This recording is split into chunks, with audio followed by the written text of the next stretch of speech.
Hey guys, in this video I will show you how to automate Facebook Messenger with Manychat. Alright, so let's begin. First, log into your Manychat account. Once you're inside the dashboard, look over to the left sidebar and click on Settings, which is usually shown with a small gear icon. Inside Settings, look at the menu on the left and find Channels. Under that section, select Messenger.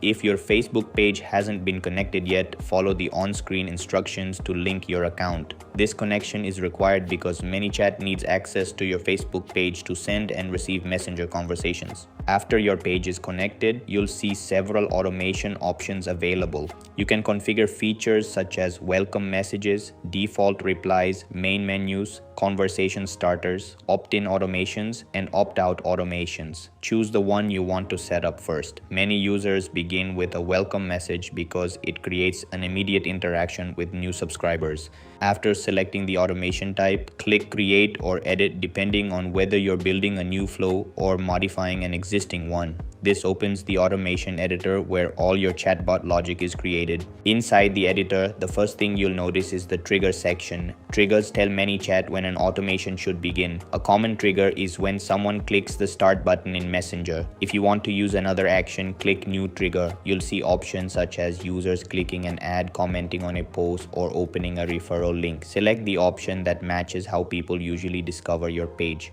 Once your trigger is ready, move to the reply section. Click on the reply block and a panel will appear where you can write your first message. For example, you could create a simple greeting asking users how you can help them today. Keep this first message short, friendly, and easy to understand. To make the experience more interactive, add buttons underneath the message. Click Add button and create options such as support, pricing, products, or FAQs. After creating a button, choose what happens when users press it. Selecting Messenger will allow Manychat to send another message automatically. You'll then see a new step added to your flow. Click it and create a follow-up response.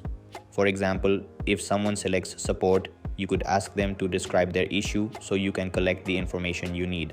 Continue repeating this process until your workflow is complete. Add as many paths, buttons, and responses as needed based on your audience's common questions. Once everything looks correct, go to the top right corner and click Set, Leave, or Update. This activates your automation and allows users interacting with your Facebook Messenger page to experience your automated flow immediately, and that's it. This is how you can automate Facebook Messenger with Manychat. That's all for this video. See you in the next one. Thanks.